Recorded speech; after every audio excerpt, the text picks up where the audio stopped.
Il y a un point très intéressant du film sur De Gaulle, c'est la représentation des États-Unis justement. Dans la quasi-totalité des films sur la Seconde Guerre mondiale, les États-Unis sont représentés comme les gentils, les grands libérateurs, qui viennent libérer la France de l'occupation étrangère.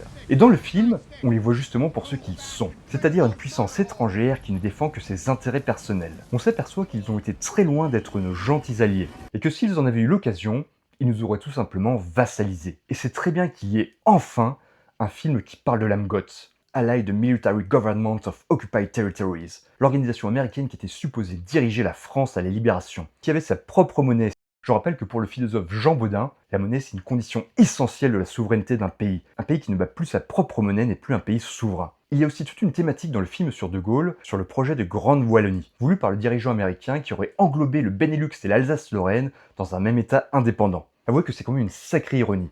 La France est prête à faire 3 guerres avec l'Allemagne pour garder l'Alsace-Lorraine française, et finalement ça aurait été les États-Unis qui les lui auraient arrachés.